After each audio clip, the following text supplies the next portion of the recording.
최근 정계 복귀를 선언한 국민의힘의 전신 미래통합당 황교안 전 대표. 국민과 함께 정상 국가를 만들고 싶다며 대권 도전 가능성을 내비쳤습니다. 지난해 4월 총선 참패의 책임을 지고 사퇴한 지 1년 만인데요. 사퇴 당시 모습 먼저 보실까요?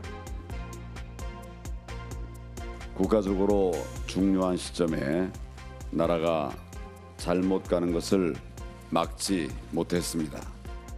모든 책임은 제가 짊어지고 가겠습니다.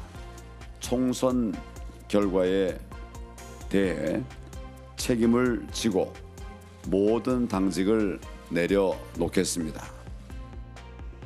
네, 이랬던 황 전 대표 언론 인터뷰를 통해 1년 동안 반성과 성찰의 시간을 보냈다며 속죄의 차원에서 무엇이라도 힘을 보태야겠다 생각했다며 정계 복귀 이유를 설명했습니다. 그러면서 윤석열 전 검찰총장과 국민의당 안철수 대표를 향해 가급적 빨리 같이 해야 한다며 러브콜을 보내기도 했습니다. 오늘은 대한민국의 국제적 위상 회복에 직접 나서겠다며 미국으로 출국했는데요.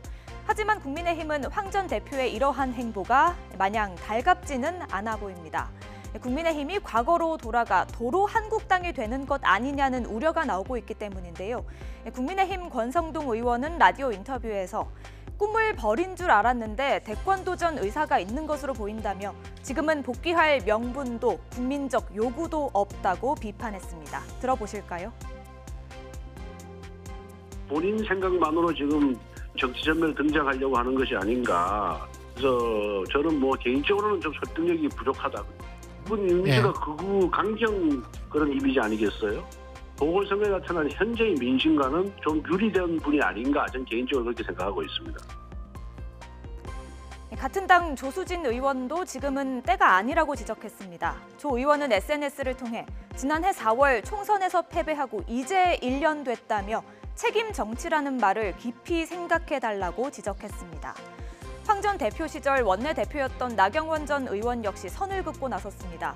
황 전 대표에 대한 평가는 지난 총선 패배로 끝났다는 입장을 보였는데요. 들어보시죠.